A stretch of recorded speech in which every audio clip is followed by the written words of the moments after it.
Taong 1935 sa bayan ng Foshan ay nagkalat ang iba't ibang paaralan ng Kung Fu sa paligid. Kaya nga naturingan din ang lugar na ito bilang Martial Arts Street. Nag-aagawan ng mga Kung Fu Masters para sa mga estudyante at kasama na dito ang bagong residente sa lugar na si Master Liu. Binisita niya ang tahanan ni Ip Man at inaya siya para sa isang friendly match dahil gusto niya daw makita ang pinagmamalaking style ni Ip Man na tinatawag na Wing Chun. Bago ang lahat ay inaya muna ni Ip Man si Liu para kumain at pumayag naman siya. Nang matapos ay tinitigan siya ng masama ng kanyang misis na si Cheng dahil ayaw niyang nakikipaglaban ng kanyang mister. Samantala sumabit ang saranggola ni Yuan sa isang puno na malapit sa bintana ng bahay ni Ip Man.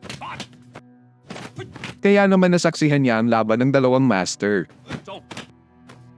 Hindi umubra si Master Liu sa galing ng ating bida na hindi pa nga ginagamit ang buo niyang lakas. Nagpasalamat si Liu kay Ip Man sa pagpayag sa kanilang friendly match. Nakiusap din siya na ituring na lang na sikreto ang laban na ito dahil walang mag-e-enroll sa kanyang school kung malalaman na natalo siya. Pumayag si Ip at nagpaalam na sila sa isa't isa. Sa restaurant ni Lin na kuya ni Yuan ay pinagkakalatan ng binata sa lahat ng pagkatalo ni Liu mula sa mga kamao ni Ip Man. Dumating din sa lugar si Ip para sa isang business talk sa kanyang malapit na kaibigan na si Quan na balak magtayo ng isang pagawaan ng bulak at kailangan niya ng puhunan mula kay Ip. Sa school ni Liu ay nabalitaan niya mula sa kanyang estudyante na pinagkakalat daw ni Yuan ang kanyang pagkatalo kay Ip. Nagulat siya at nagmadaling sinugod ang restaurant. Agad niyang kinumprante si Yuan at sinabing bawiin ang lahat ng kanyang sinabi para maayos muli ang kanyang reputasyon. Tumanggi siya at pinuntahan si Ip para kumpirmahin ang kanyang nasaksihan. Hindi sumagot si Ip na ayaw itong kumpirmahin dahil nga may kasunduan sila ni Liu. Kaya naman si Lin na lang ang nagsabi sa lahat na puro kasinungalingan lamang ang mga pinagkalat ng kanyang kapatid. Nagsagutan ng magkapatid hanggang sa umabot sa puntong pahiyain ni Lin si Yuan sa harap ng madla. Dahil sa kahihiyan ay lumayas siya sa bayan ng Foshan. Dumating si Captain Lee para asikasuhin ang kabuluhan. Sinabi niya sa lahat na wala na sa panahon ng Kung Fu at ang uso na daw ngayon ay ang mga baril.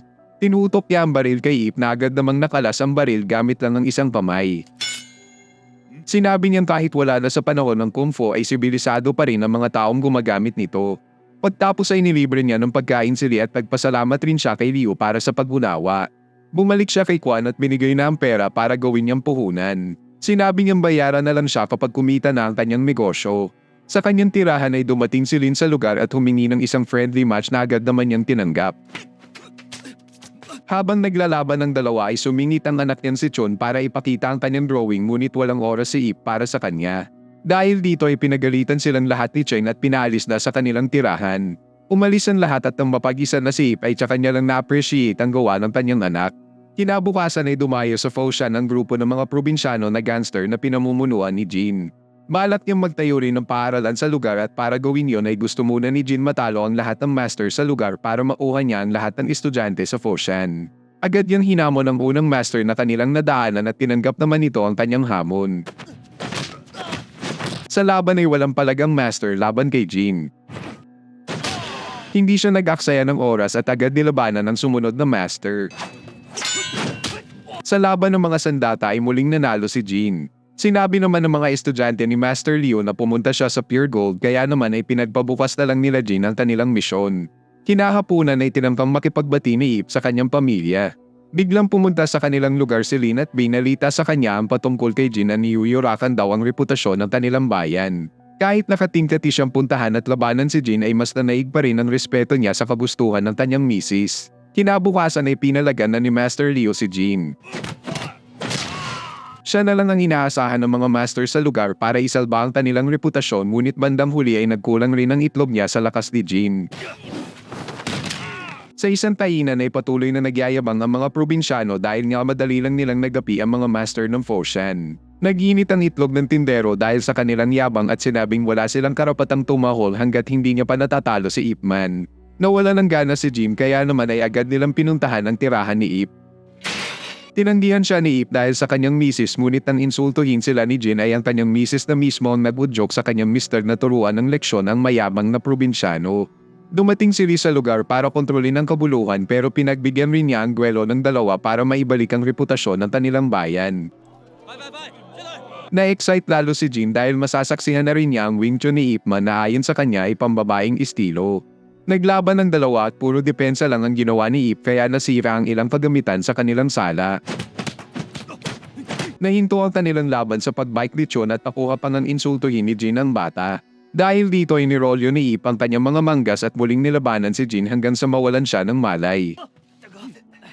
Nang magkaroon siya ng malay ay muli niyang inatake si Ip gamit ang isang sandata ngunit hindi pa rin siya umubra kay Ip na gumamit lang ng feather duster. Tuwang-tuwa ang mga residente sa pagkatalo ng mga dayuhan na napilitang lisanin na ang bayan ng Foshan. Sa mga sumunod na araw ay binigyan ng mga residente si Ip ng iba't ibang regalo bilang pasasalamat sa pagbabalik ng tarangalan sa kanilang bayan.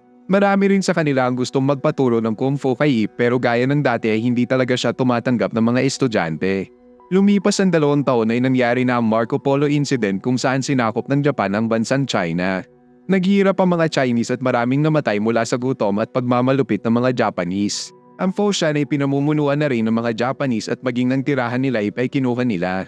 Napilitang mabuhay sa kahirapan ng kanilang pamilya at kinailangan nilang isanla ang ilan nilang natabing mga alahas para sa pagkain. Isang araw pagkatapos bumili ng bigas ay nagkita sila ni Kwan. Dinala siya nito sa kanyang pabrika ng bulak at inimbitahang magtrabaho doon dahil nga pera naman niya ang pinampuhunan sa negosyong ito. Tumanggi si Ip dahil ayaw niyang magkaroon ng utang na loob sa iba. Lumipas ang ilang buwan ay naubusan na naman ng bigas sila Ip. Nagkasakit din ang kanyang misis na sinabing nasanla na nila lahat ng mga alahas. Kaya naman ay napilitan si Ip na maghanap ng trabaho. Matapos ang ilang rejection ay nakuha siya ng isang hiring manager na nakakilala sa kanya. Nagtrabaho siya sa isang minahan ng uling at doon ay muli niyang natita si Lin. Natita rin niya sa lugar ang ilan sa mga dating kung fu master sa Foshan. Nagtabi ng kamote si Ip para sa kanyang pamilya at sa awa ay hinatian siya ni Lin. Nabanggit rin ni Lin na simula nung mag-away sila ni Yuan ay hindi na sila muling nagkita. Nagsisisi siya dahil hindi man lang siya nakahingi ng sorry sa kanyang kapatid. Nagpanik siya nang mapansin na nawawala ang pinagkakaingatan niyang box at habang hinahanap nila ito ay biglang dumating ang mga Japanese sa kanilang lugar. Sakay nito si Colonel Sato at si Lin na pinagsisilbihan na ngayon ng mga Japanese bilang interpreter. Naghahanap daw sila ng mga marunong mag-kung fu na gustong lumaban sa mga Japanese martial artists. Sa una ay walang nag-volunteer ngunit nang malamang may premyong isang sakong bigas kapag nanalo ay nag-volunteer na ang ilan sa kanila kabilang na rin si Lin. Dinala sila sa isang lugar kung saan nasaksihan ni Lin si Master Leo na matagumpay na natalo ang isang Japanese martial artist. Nakuha niya ang kanyang premyo at nagpasalamat kay General Miura na pasimuno ng paligsahan. Na-excite ang itlog ni Miura at nagpahanap kay Lin ng 3 Chinese na gustong lumahok at kahit matalo daw ay may premyong bigas pa rin. Sumama si Lin sa mga nag-volunteer at nagsimula na ang laban. Agad na sumuko ang dalawa pero patuloy pa ring inatake ni Lin si Miura. Nakailang subok siya sa pag-atake ngunit malayo talaga ang kanilang agwat. Dinuraan niya si Miura at sa galit ng general ay tinanggal na niya sa trabaho si Lin sa pamamagitan ng pagtapos sa kanyang munting buhay. Kinaumagahan sa trabaho ay nakita niya ang box na hinahanap ni Lin ngunit walang nakakaalam kung nasaan siya.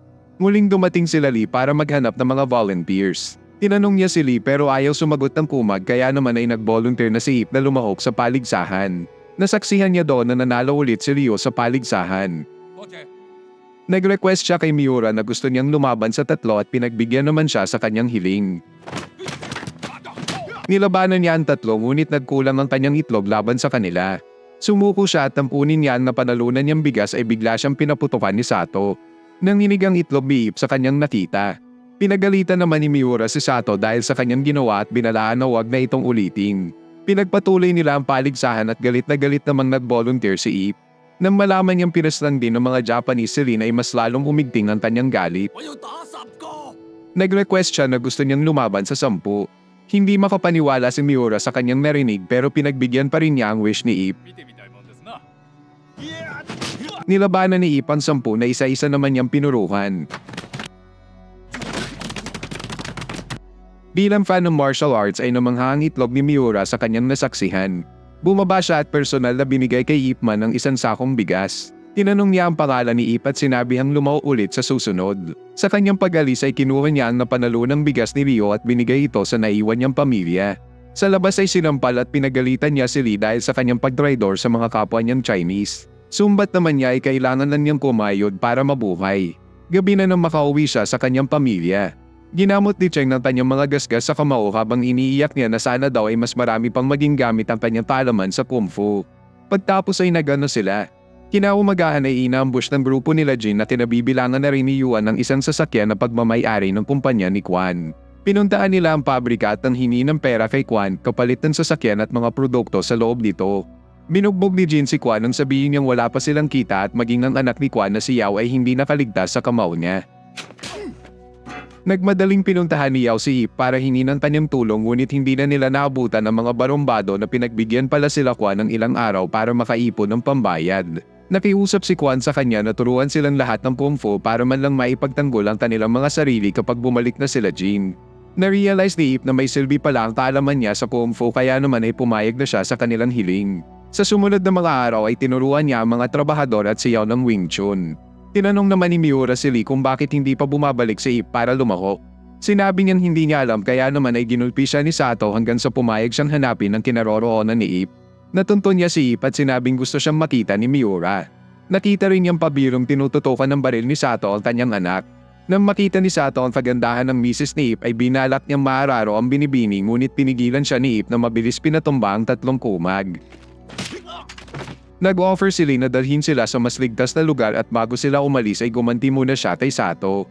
Pagbalik niya sa office ay pinarusahan siya ni Sato dahil hinayaan niya di umanong tumakas si Ip at inutos naman ni Miura na halughugin ang buong Foshan para mahanap si Ip. Pag-uwi niya ay dinaanan niya ang kanyang pamilya at justified nga ang pagsisilbi niya sa mga Japanese dahil marami siyang binubuhay. Dinalaw niya sila Ip na labis nagpapasalamat sa kanyang tulong at sinabi niyang pinapahanap siya ni Miura. Kinabukasan ay muling bumalik ang grupo nila Jin pero sa oras na ito ay handa na silang lahat para labanan ng mga kumag. Naglaban-laban ang lahat hanggang sa dumating si Ip para pigilan ang gulo. Nagtago si Yuan nang makita si Ip at nainis naman si Jin dahil sinisira na naman ni Ip ang kanyang mga plano. Nilabanan sila ni Ip hanggang sa sila Jin at Yuan na lang ang matira. Nagkulang ang lakas ng dalawa at sa huli ay nabini si Jin nang hampasin ni Ip ang kanyang tenga. Kinausap ni Ip si Yuan at sinabing patay na ang kanyang kuya. Binigay niya ang pinagkakaingatang box ni Lin at napahagulgol naman sa iyak si Yuan nang makita ang laman nito. Kinagabihan ay nagmamadaling pinuntahan ni Lee si Ip at sinabing may nagtimbre daw ng kanyang kinaroroonan. Tinipo ng mga Japanese ang mga residente at tinanong kung nasaan si Ip man. Gamit ang wikang Chinese ay sinabi ni Lee na walang magsasalita ngunit sa desperasyon ay ginulpi ni Sato si Kwan. Dumating si Ip at siya naman ang ginulpi ni Sato. Bago pa siya tapusin ni Sato ay lumabas si Miura at sinabing gusto niyang turuan ni Ip ng Chinese Kung Fu ang mga sundalong Japanese. Tumanggi si Ip at hinamon na lang si Miura sa isang laban. Para sa pride ng Japan ay tinanggap niya ang hamon at pinadakip si Ip. Kinausap siya ni Sato at sinabing karangalan at reputasyon ng Japan ang nakasalalay sa magiging laban nila. Pinuntahan ni Miura ang selda ni Ip at nagano sila. Sinabi rin niyang hindi siya naniniwala na mas malakas ang Chinese Kung Fu kesa sa Japanese martial arts. Pagtapos ay binalaan siya ni Sato na kapag nanalo siya ay buhay niya ang kapalit. Kinabukasan ay kinidnap ni Kwan ang pamilya ni Ip para ilayo sila sa gaganaping laban nila Ip at Miura. Nakumbinsin niyang bumalik si Kwan nang sabihin niya nito lang ang pagkakataon na masuportahan niya ang kanyang mister sa kanyang hilig sa Kung Fu. Dinala na si Ip sa entablado kung saan naghihintay si Miura para sa kanilang alam niyo na. Nagkaroon ng matinding bakbakan sa pagitan ng dalawang master. Sa huli ay mas nanaigang lakas at galing ni Ip nang matalo at mapaslan niya si Miura sa harap ng mga Japanese at Chinese. Nagbibiwang ang lahat ng Chinese sa kanyang tagumpay nang bigla siyang barilin sa katawan ni Sato. Nasaksihan nila Cheng ng lahat pati na rin ang kanyang pagbagsak sa entablado. Sa gitna ng kabulukan ay pinaslang ni Lee si Sato gamit ang kanyang sariling baril. Sa tulong nila Yuan at Kwan ay nakaalis ng Foshan ng buong pamilya ni Ip. Taong 1945 ay naging malaya na ang mga Chinese mula sa bansang Japan matapos ang 8 taon ng pananakop. Ang pamilya naman ni Ip ay lumipat sa Hong Kong para doon ipagpatuloy ang bagong yugto ng kanilang buhay. Taong 1950 sa Hong Kong ay nagrente si Ip Man kay Kan ng spasyo sa rooftop para sa kanyang Wing Chun School. Ngunit lumipas na ang 1 linggo ay matumal pa rin ang kanyang negosyo at wala pa ni isang estudyanteng nag-e-enroll.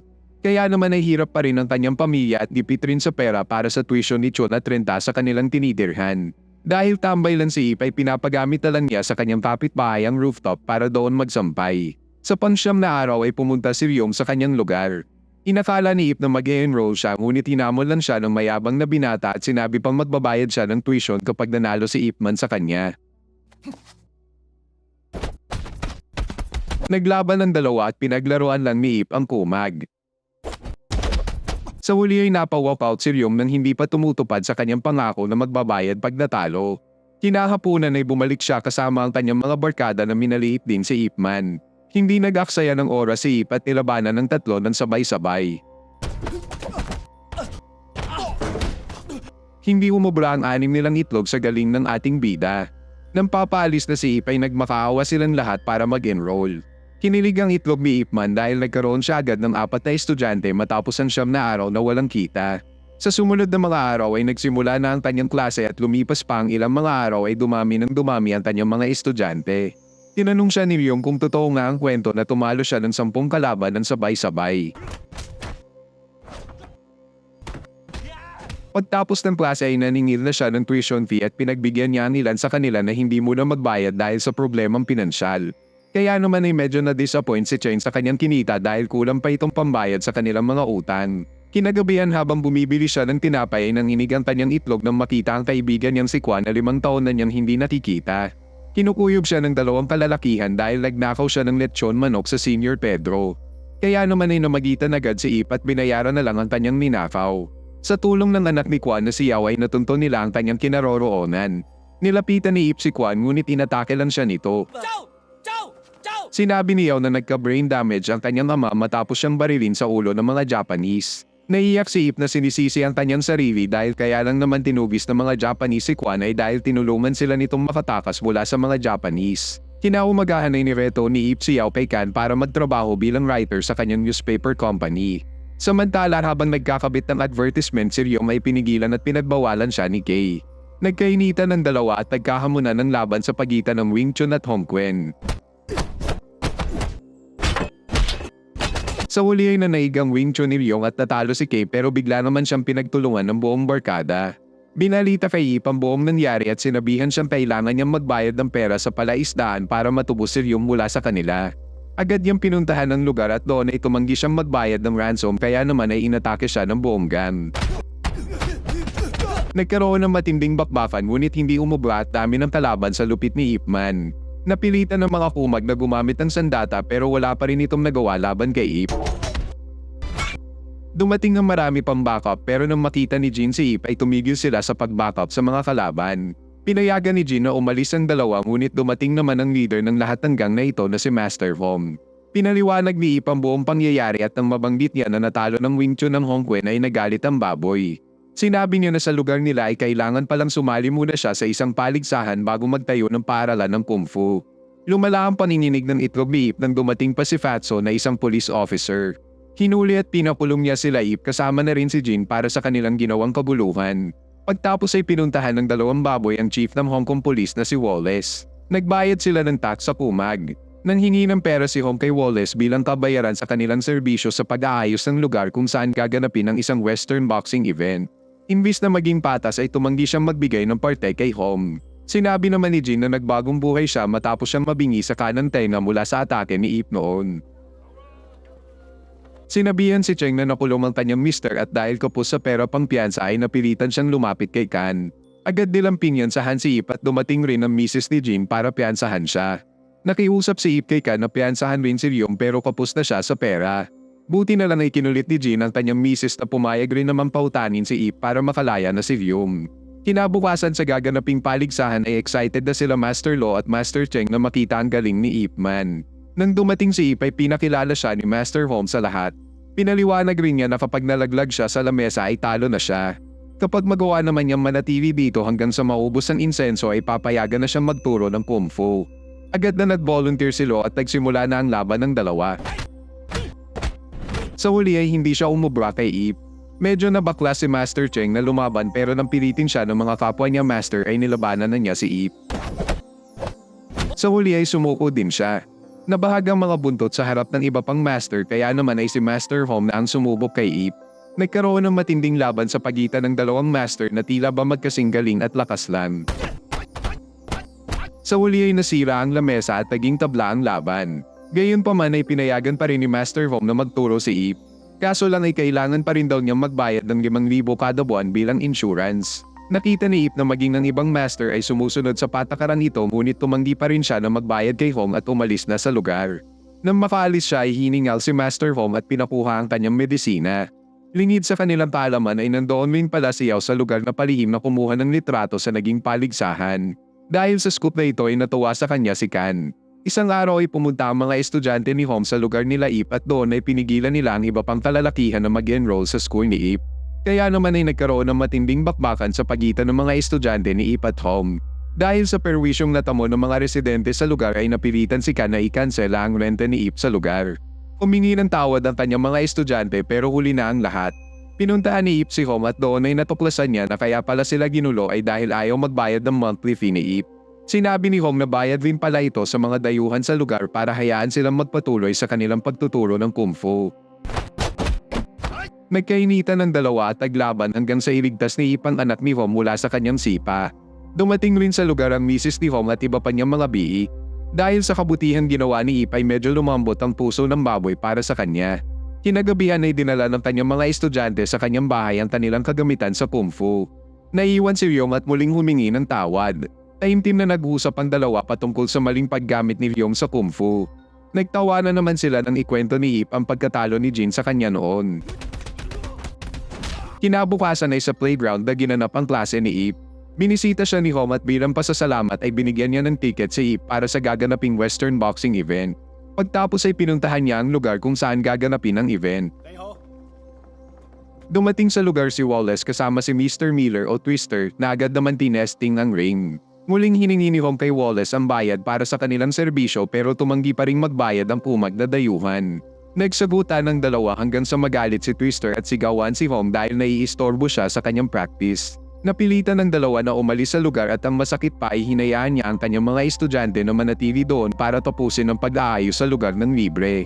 Dumating na ang araw ng event at doon ay nagpakitang gilas sila Cake ng kanilang style na Homkwen.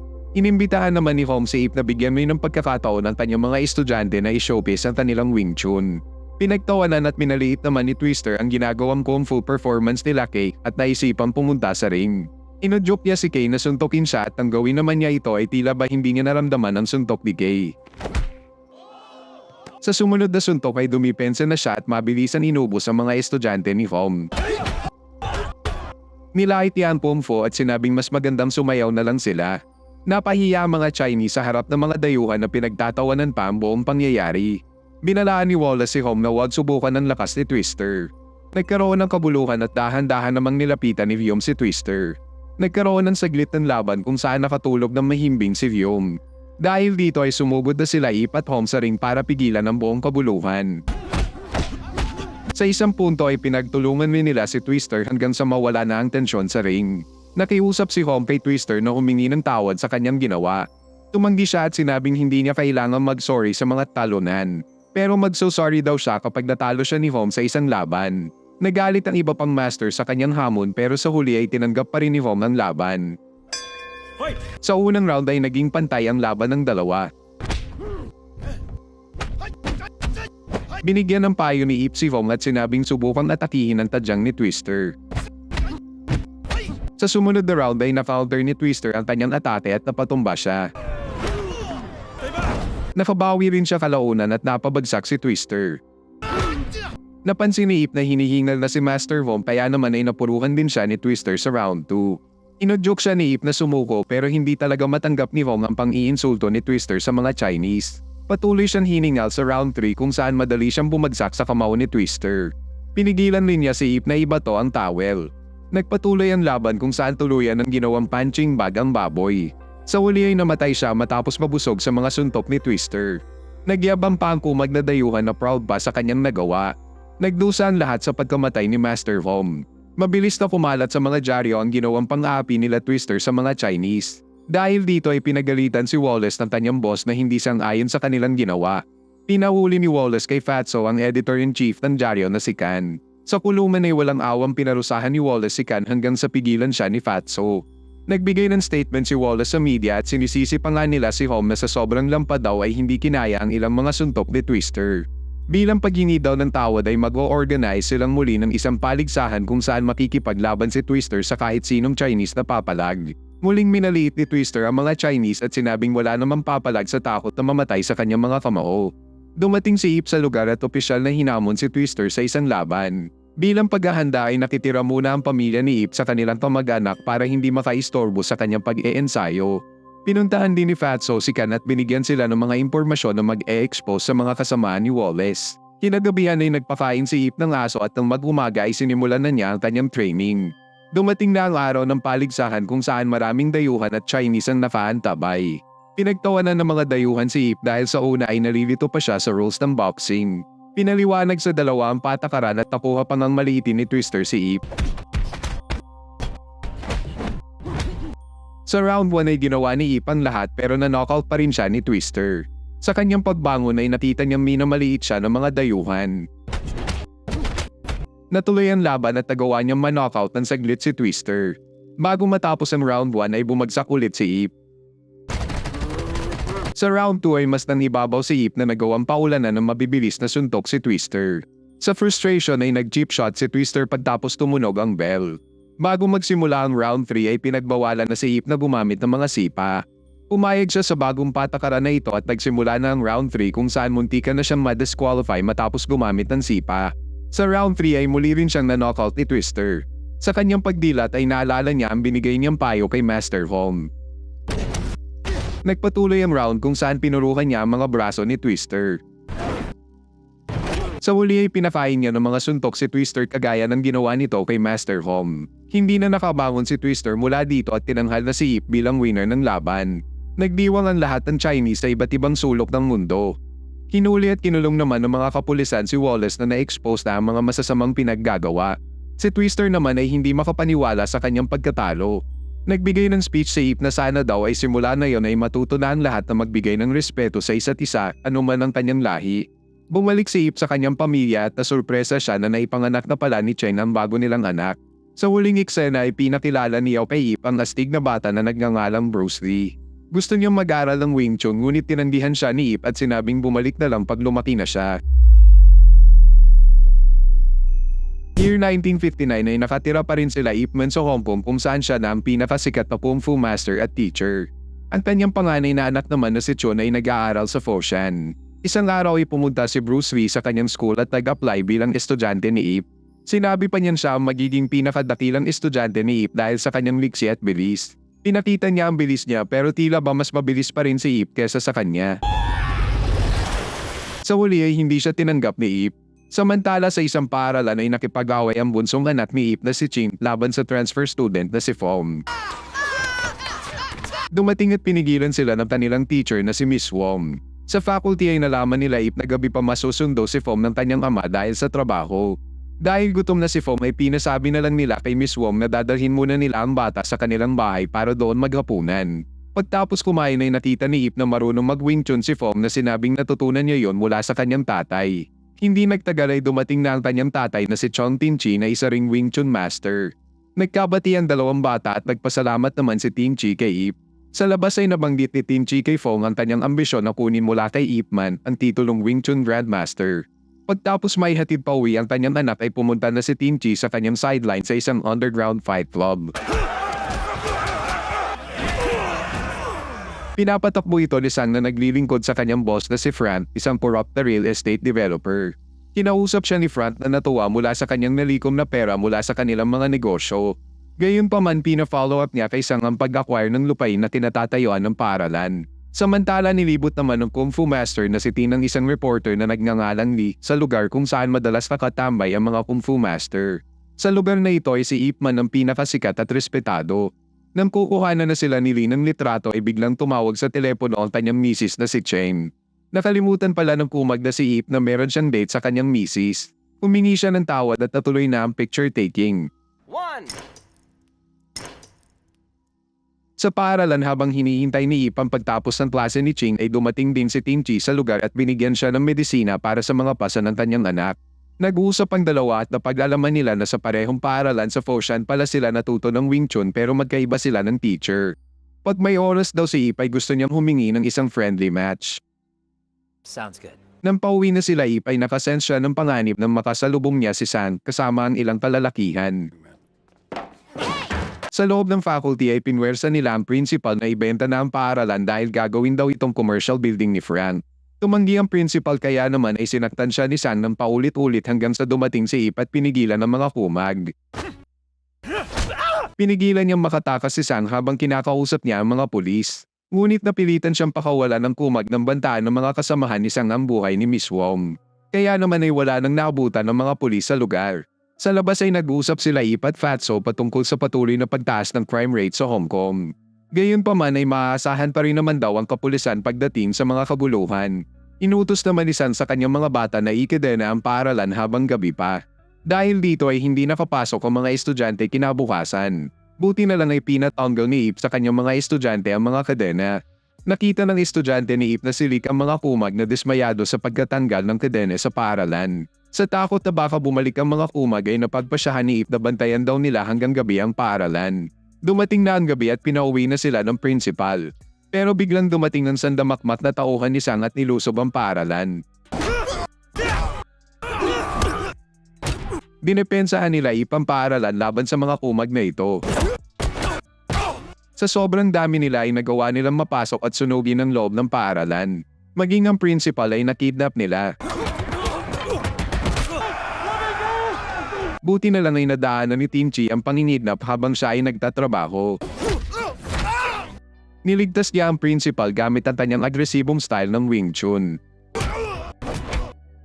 Nagtulong sila Ip Man at Tinchi na ubusin ang mga kumag sa lugar. Lumipas ang ilang oras ay tuluyan ng napula ang sunog sa paaralan sa tulong ng mga estudyante ni Ip. Nagpasalamat ang mga residente kay Ip at sa kanyang mga estudyante. Nakita at nagselos si Tinchi dahil dito.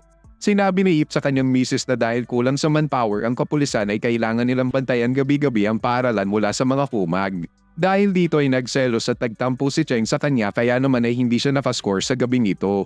Tinanta naman ni Tinchi na magrenta ng espasyo para sa pinapangarap niyang Wing Chun School ngunit tinanggihan sila ng landlady nang malaman na isa lamang siyang tagatulak ng rickshaw. Nakiusap naman si Fatso sa kanyang boss na mag-focus na sila sa kaso nila San. Tumanggi ang kanyang boss at dahil dito ay nalaman niyang bayad ang kumag nila San at kanyang boss na si Frank. Habang gumagawa naman ng gawaing bahay si Cheng ay nakaramdam siya ng matinding sakit sa tiyan. Pumunta siya sa Mercury at bumili ng gamot. Pinuntaan naman ni Master Tin si Ip at humingi ng tawad dahil dating estudyante pala niya ang kumag na si Sang. Sa galit ay pinuntahan ni Tim kasama si Ip ang lugar ni Sang. Doon ay agad niyang pinagalitan at sinigawan si Sang.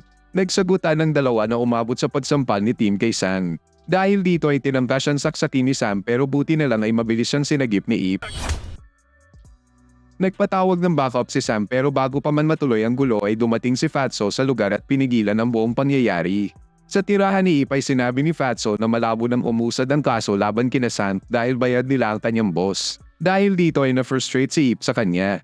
Gabi na naman nang makauwi si Ip at na-miss out na naman niya ang hapunan kasama ang kanyang pamilya. Bago matulog ay nag-iwan siya ng note kay Cheng na tahiin ang kanyang natanggal na butones. Kinabukasan ay hindi niya ito ginawa dahil sa tampo at kanyang tinatagong karamdaman. Sinabi ng doktor sa kanya na merong tumutubong tumor sa kanyang tiyan. Nanlumo siya sa diagnosis na ito at tinangkang sabihin na ito sa kanyang mister ngunit nagbago ang kanyang isip nang makitang ini-enjoy pa ni Ip Man ang pagiging idolo ng masa. Nasaksihan ni Sang ang lupit ni Tinchi sa Wing Chun at tinalok siya ng trabaho. Para sa kanyang pangarap ay tinanggap ni Tinchi ang trabaho kung saan pinuntahan at walang awa niyang ginulpi ang walang kalaban-laban na si Master Tin. Kinausap naman ni Cheng si Ip kung saan napapayag niya si Ip na sumabay na sa hapunan ng kanilang pamilya. Nang sasabihin na niya ang patungkol sa kanyang sakit ay biglang tumawag ang isang nurse na nagsabing sugatan daw si Master Tin at gusto siyang makita nito sa ospital. Hindi niya alam na ang lahat ng ito ay plano pala ng kumag na si Sang. Sa paaralan ay kinidnap nila ang ilang mga bata kabilang na sila Ching at Fong. Sinubukan silang pigilan ni Lick pero hindi siya umubra. Sinabi ni San sa kanya na papuntahin ng principal sa bangkalan dahil kung hindi ay ibebenta niya ang mga bata. Matapos bisitahin si Master Tin sa ospital ay nanginig ang itlog ni Ip Man nang malaman niya mula kay Miss Wong na nakidnap ang kanyang anak.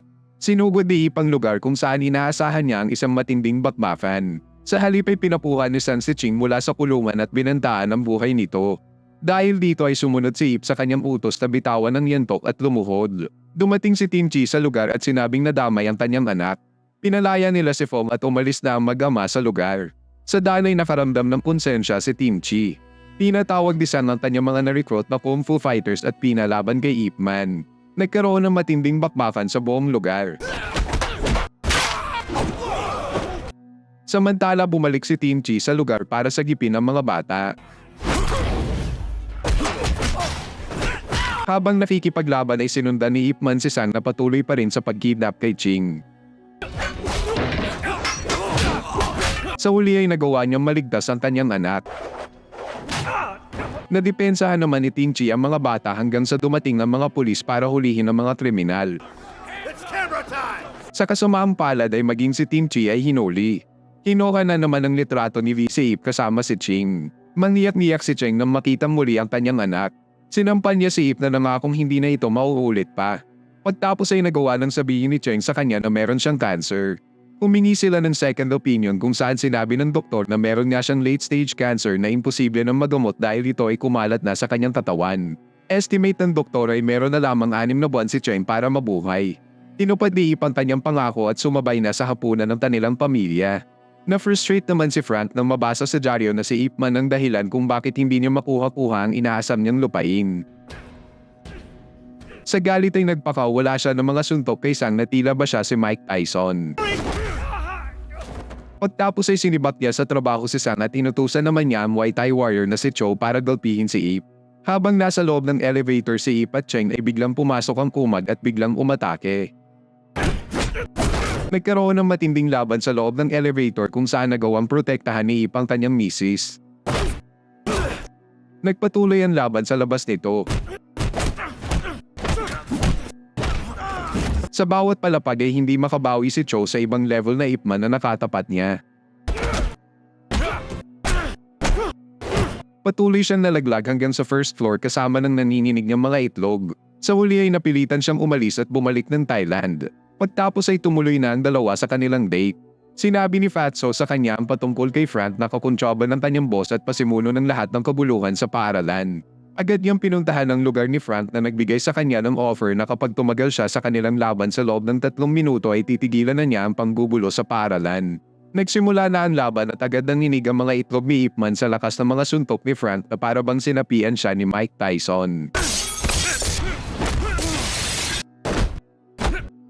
Gumamit siya ng sikretong teknik ng Wing Chun kung saan nagawa niyang makabawi laban kay Frank. Ginamit niya ang kanyang mga siko para depensahan ang kanyang sarili mula sa mga suntok ni Frank. Sa huli ay muntik nang mauna si Ip sa kanyang misis pero buti na lang ay tumunog na ang alarm at natapos na ang kanilang laban. Samantala nagawa naman ni Ting Chi na makarente na ng espasyo para sa kanyang school.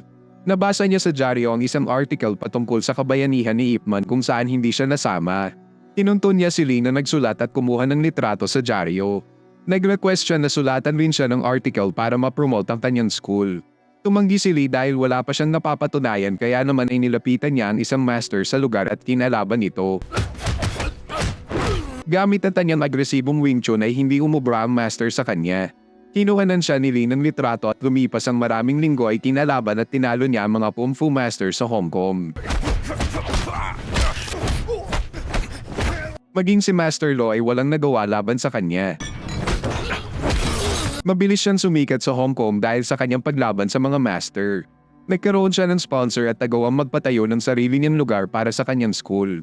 Nagpatawag siya ng media at doon ay opisyal niyang hinamon si Ip Man sa isang laban na magpapatunay kung sino sa kanila ang tunay na Grandmaster ng Wing Chun. Nabasa ni Ip sa dyaryo ang kanyang hamon pero nilagpasan lang niya ito at binasa lang ang mga funny stories para maibahagi sa kanyang misis. Habang naghihintay ang sambayanan sa kanyang sagot kay Ting Chi ay mas pinili niyang gamitin ang kanyang oras kasama ang kanyang misis. Pumunta rin siya sa isang dance instructor na walang iba kundi si Bruce Lee. Nagkaroon sila ng kasunduan na libre na ang lesson kapalit ng pagtanggap ni Ip Man kay Bruce Lee bilang estudyante. Dumating na ang araw ng laban nila Ip Man at Ting Chi ngunit lumipas na ang maraming oras ay hindi pa rin nagpapakita si Ip Man. Hindi nila alam na ibang bakbakan ang ginagawa ni Ip sa mga oras na iyon. Dahil sa kanyang hindi pagsipot ay tinuring na si Ting Chi bilang Grandmaster ng Wing Chun. Samantala habang sila ay nagsasayaw ay biglang nahimatay si Cheng. Sinabi ng doktor na lumala na ang kanyang kondisyon at kailangan niyang ma-confine sa ospital. Nilaan ni Ip ang kanyang bawat araw sa pag-aalaga kay Cheng na patuloy ring lumalala ang kondisyon. Isang araw ay pinadala niya kay Cheng ng isang mensahe para kay Ting Chi. Nang mahina na si Cheng ay nag-family picture sila. Sinabi niya kay Ip na nagpadala siya ng mensahe kay Ting Chi para mag-schedule ng private match. Sa huli ay nag-request siyang mapanood muli si Ip mag-training. Dumating na ang araw ng laban at sa unang parte ay gumamit sila ng yantok. Naging tabla ang laban ng parehong masira ang kanilang mga yantok. Nagpalit sila ng sandata at nagsimula na ang ikalawang parte ng laban. Naging tabla ulit ang laban at sa ikatlong parte ay gumamit na sila ng Wing Chun. Nagkaroon ng matinding bakbakan sa pagitan ng dalawang styles ng Wing Chun.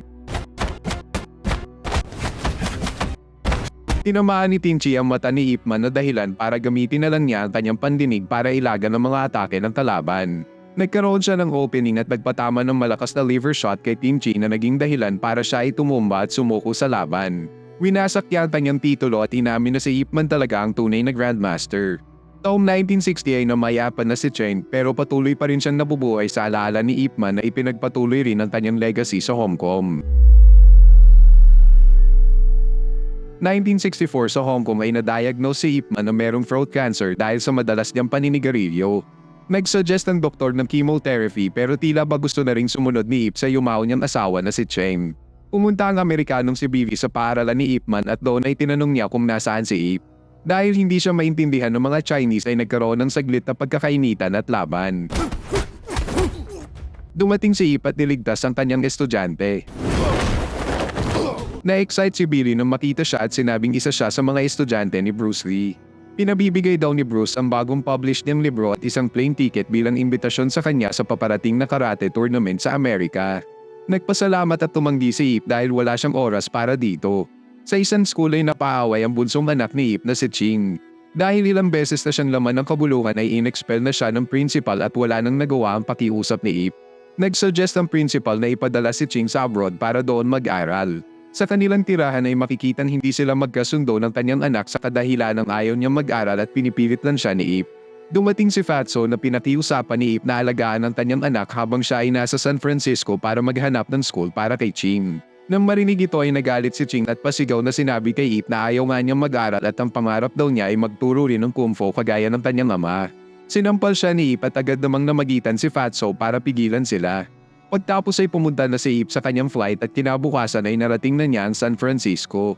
Sa airport ay sinundo siya ni Kan na sa San Francisco na nakatira. Sa biyahe ay sinabi niyang kailangan munang makakuha ni Ip ng recommendation letter mula sa Chinese Benevolent Association o CBA na matatagpuan sa Chinatown. Nang makarating sila sa Chinatown ay agad nilang pinasok ang headquarters ng CBA at doon ay sinalubong sila ng caretaker ng lugar na si Guai. Nagulat naman si Ip nang makita si Master Lo na sa San Francisco na rin pala nakatira. Pag-upo ay pinakilala siya ni Lo sa ibang mga masters pati na rin sa chairman ng CBA na si Master Wan na isang Tai Chi master. Sinabi ni Master Wan na isa palang paglabag sa kanilang patakaran ang ginawa ni Bruce Lee na magturo ng Chinese Kung Fu sa mga Amerikano. Ang malala pa daw ay nag-publish pa siya ng libro sa wikang Ingles para sa mga Kano. Dahil dito, lahat ng mga masters sa CBA ay may matinding galit kay Bruce Lee. Para makuha ni Ip ang recommendation letter ay kailangan daw muna niyang itakwil si Bruce bilang estudyante. Tumanggi si Ip at sinabing gusto lang naman ni Bruce na palawakin ang kasikatan ng Kung Fu. Nagkainitan ng dalawa kung saan nagtulakan sila ng tray sa isa't isa. Sa huli ay nabasag ito at napilitan si Ip na lisanin ang lugar. Tinawagan niya si Fatso at tinangkang kausapin si Ching ngunit ayaw pa rin siyang kausapin ng kanyang anak. Pumunta naman ang anak ni Master Wan na si Yona sa kanilang Tai Chi practice. Makikita sa kanyang mukha na wala siyang interes sa Tai Chi at pinipilit lang siya ng kanyang ama. Kinabukasan ay nakiusap si Kan sa kanyang boss na gawa ng recommendation letter si Ip. Sa kasamaang palad ay tumanggi siya. Kaya naman ng maggabi ay pumunta siya sa karate tournament kung saan kalahok ang estudyante niyang si Bruce Lee. Dito ay pinakita rin niya ang kanyang technique na 1-inch punch. Sa isang painan ay sinabi niya kay Bruce ang patungkol sa recommendation letter. Sinabi naman ni Bruce na huwag siyang mag-alala dahil meron siyang estudyanteng abogado na makakatulong sa problemang ito. Pagtapos ay pinakilala niya kay Ip ang Marine Sergeant na si Hartman na may layuning i-introduce ang Wing Chun sa mga kapwa niya Marine. Biglang pumasok ang mga black belt sa kainan at minaliit ang kung fu nila Bruce. Let's take it outside. Dinala nila sa labas ang kanilang away at doon ay sabay-sabay nilabanan ni Bruce ang tatlong black belt. Biglang nagpakita ang isang black belt karate champion at hinamon si Bruce sa isang one-on-one. Nagkaroon ng matinding laban kung saan nanginig ang mga itlog ng karate champion. Sa frustration ay nilabas na niya ang matigas ng nunchuck at muling inatake si Bruce. Wala pa rin itong nagawa at muling naninig ang itlog niya nang makitang mas expert si Bruce sa paggamit nito. Natuloy ang laban kung saan tuluyan ng na-overpower at natalo ang karate champion. Kinabukasan sa isang school ay nagkaroon ng isang cheer dance routine kung saan napili ng coach si Yona bilang cheerleader. Nanginig ang itlog ni Becky at nagreklamo sa coach na baguhin ang kanyang desisyon ngunit hindi siya pinagbigyan nito. Samantala sa parehong lugar ay dala-dala na ni Ip Man ng recommendation letter mula sa estudyante ni Bruce Lee. Kinausap siya ng principal na nagsabing ng tinatanggap lang nila ay recommendation letter mula sa CBA. Dahil dito ay malungkot na lumabas ng office si Ip. Sa labas ay sinalubong at binuli ni Becky si Yona ngunit gumanti lang ng insulto ang dalaga. Kaya naman ay pinaabangan niya sa kanyang mga boyfriend si Yona at nang papalabas na siya ng gate ay bigla siyang inano ng mga ito. Dahil dito ay nagawa siyang saktan ni Becky ng paulit-ulit hanggang sa makatsyempo siya at makatakbo. Nahabol siya ng mga ito at ginawa na ni Becky ang kanyang plano na gupitan si Yona. Nakapalag siya at nagawang masugatan ng pisngi ni Becky.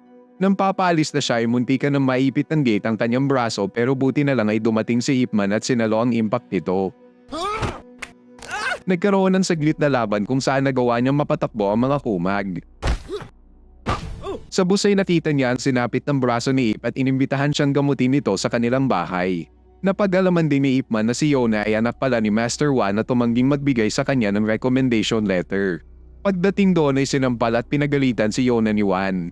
Sinabi ni Ip na pinagtatanggol lamang niya ang kanyang sarili pero paliwanag ni Wan ay kailangan nilang magpakumbaba sa mga Amerikano dahil anumang oras ay pwede silang ipa-deport ng mga ito. Inakala rin ni Wan na ginagamit ni Ip si Yona para makakuha ng recommendation letter mula sa kanya. Kaya naman ay hinamon niya sa isang one-on-one si Ip Man at kapag nanalo daw siya ay walang angal niyang ibibigay ito sa kanya. Nagsimula na ang laban sa pagitan ng Wing Chun at Tai Chi. Nagkaroon ng matinding bakbakan sa pagitan ng dalawang master. Napansin ni Wan na may iniinda sa braso si Ip Man kaya naman ay siya na ang nag-adjust at naglaban ng dalawa gamit ang isang braso. Sa huli ay naudlot ang laban ng dalawa nang biglang nagkaroon ng lindol sa lugar. Nang matapos ito ay sinabi ni Ip Man ang katotohanan na hindi siya pumunta doon para sa letter. Sa halip ay gusto lang niyang protektahan si Yona hanggang makauwi. Dahil dito ay tumibok ang puso ni Master Wan para sa kanya. Sa labas ay naisip ni Ip na tulad ni Master Wan ay sobrang strict rin niya sa kanyang anak.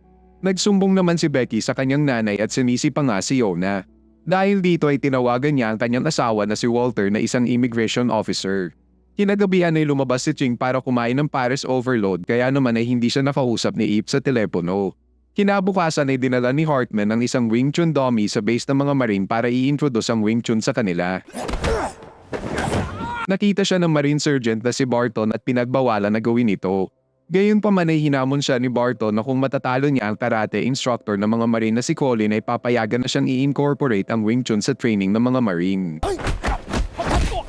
Naglaban na ang dalawa kung saan madali lang siyang natalo ni Colin.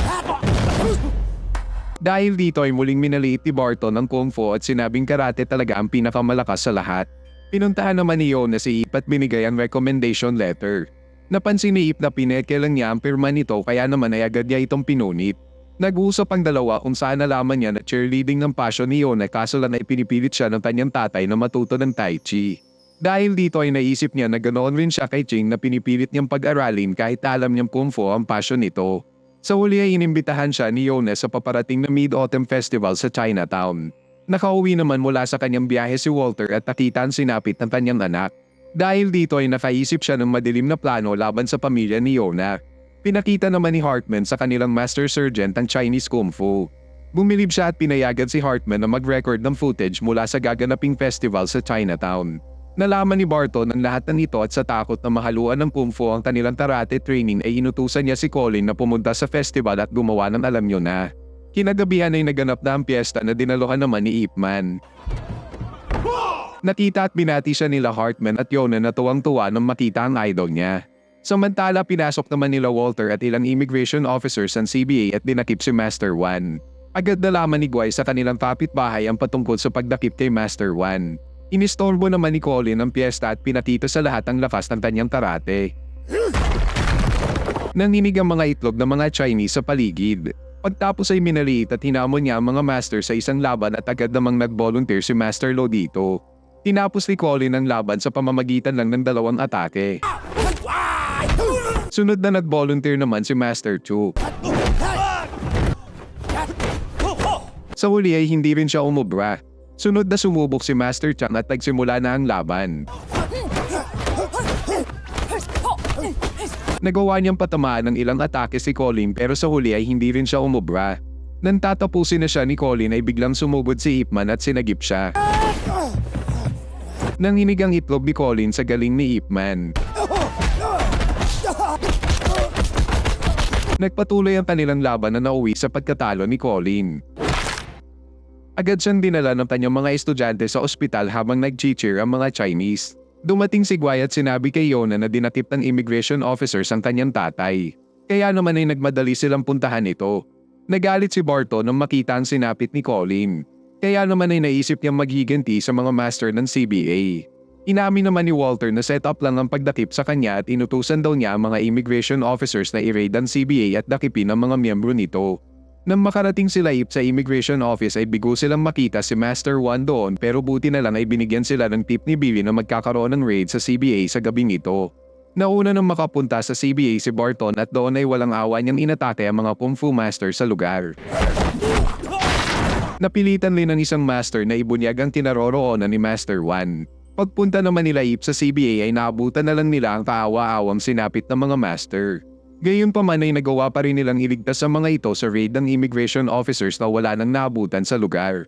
Dinala ni Ip ang mga master sa lugar ni Bruce Lee para doon muna magtago. Natunto naman ni Barton ang lugar kung nasan si Master Wan at doon ay pinwersa niya si Walter na ilipat sa mga marine ang kustodiya ni Master Wan. Sinabi niya na natalo na niya ang lahat ng master sa CBA at siya na lang ang kailangan niyang talunin para mapatunayan na mas malakas talaga ang karate kaysa sa Kung Fu. Dumating si Yona sa lugar at nagmakaawa kay Walter na palayain na ang kanyang ama. Pinagtanggol niya ang karapatan at reputasyon ng mga Chinese sa pagtanggap sa hamon ni Barton. Ginising ng officer ang lahat ng mga marine para masaksihan ang gaganaping laban. Hindi nagtagal ay nagsimula na ang laban. Sa umpisa ay nagawa ni Wan na makalter ang mga atake ni Barton. Pero sa huli ay mas nanaig na ang lakas ng kumag. Tumangging sumuko si Master Wan kaya naman ay pinilay siya ni Barton. Nang hindi na siya makatayo ay muli niyang minaliit ang Kung Fu at sa huli ay tuluyan na niyang pinagpahinga si Master Wan. Sa lugar ni Bruce ay nagpasalamat at humingi ng tawad ang mga master sa kanya. Tumawag si Hartman at sinabi ang patungkol sa sinapit ni Master Wan na kasalukuyang nasa ospital. Doon ay nakita ni Ip Man ang hinagpis ni Yona sa sinapit ng kanyang ama. Pagtapos ay tumawag siya sa kanilang bahay kung saan narinig ni Ching ang ringtone pero ayaw niya itong sagutin. Buti na lang ay dumating si Fatso at sinagot ito. Sinabi ni Ip Man sa kanya na meron siyang cancer kaya naman ay pinwersa ni Fatso si Ching na kausapin ang kanyang ama. Sa una ay nagpumiglas pa ang kumag pero nang malaman niyang may cancer ang kanyang ama ay naggandaripas siyang puntahan ng telepono. Sinabi ni Ip Man sa kanya na tuturuan niya si Ching ng Kung Fu kapag nakabalik na siya.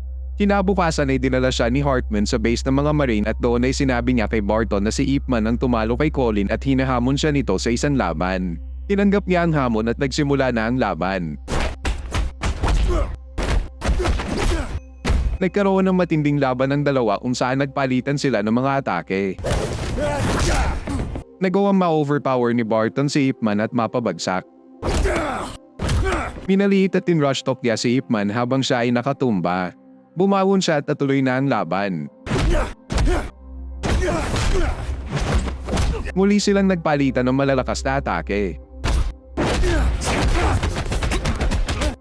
Sa huli ay literal na nanginig ang itlog ni Barton at pinuruhan din ni Ip Man ang kanyang lalamunan. Dahilan para bumagsak siya at mahirapang huminga. Dinala siya sa sickbay at pinalakpakan naman si Ip ng mga marine. Binigay naman ni Master Wan sa kanya ang recommendation letter. Nag-abot rin si Yona ng mga regalo para sa kanya. Pagtapos ay umuwi na siya sa Hong Kong kung saan agad siyang sinalubong ni Ching. Sinabi ni Ching na passion niya talaga ang Kung Fu at malugod namang sinuportahan nito ni Ip. Lumipas ang ilang araw ay tinuruan na niya ng Wing Chun si Ching.